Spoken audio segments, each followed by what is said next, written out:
ఇక 1వ వారం కనుక చూసుకున్నట్టయితే బంధుజన విరోధము, బంధువులతో విరోధం ఏర్పడడం అనేటువంటిది జరుగుతుంది. కుటుంబ కలహాలు, కుటుంబంలో చిక్కులు రావడానికి ఆస్కారం ఉంది. కొంతమంది దుర్మార్గుల వల్ల కొన్ని బాధలు రావడానికి కూడా ఆస్కారం ఉంది. మీ స్నేహితులే కావచ్చు, పక్కవారి ఎవరైనా కావచ్చు, వారి వల్ల కొన్ని అపనిందలు పడడము, పోట్లాటలు జరగడం అనేటువంటి జరుగుతుంది. కొన్ని కార్యక్రమాల వల్ల కొంత ధన నష్టం కావడానికి ఉంది. దాని గురించి బాధపడాల్సిన అవసరం లేదు. తిరిగి అది మీరు సంపాదించుకునేటువంటి ఒక యోగం కలుగుతూ ఉంటుంది. 2వ వారం ఈ సింహరాశి వారికి జూలై నెలలో 2వ వారం కనుక మనం చూసుకున్నట్టయితే సర్వత్రా విజయం. వేసే ప్రతి అడుగులో విజయం కలుగుతుంది. చేసే ప్రతి పనిలో కూడా విజయం కలుగుతుంది. వృత్తి వ్యాపారాదులలో అభివృద్ధి కనబడుతూ ఉంటుంది. యత్నకార్య సిద్ధి.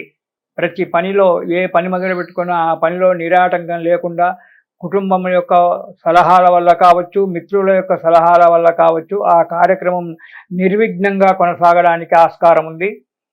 కొంత ధనలాభం కూడా మీకు రావడానికి ఆస్కారం ఉంది ఈ 2వ వారంలో. ఇక 3వ వారం కార్యభంగము.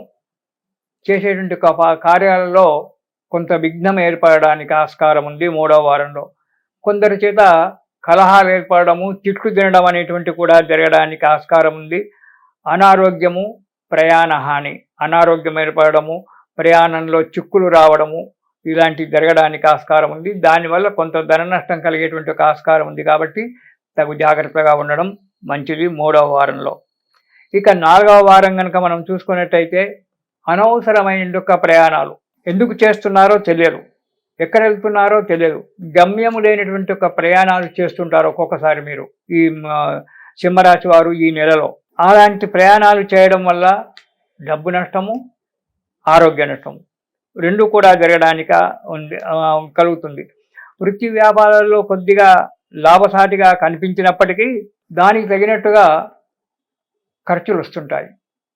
అవి పెట్టకపోతే తప్పదు.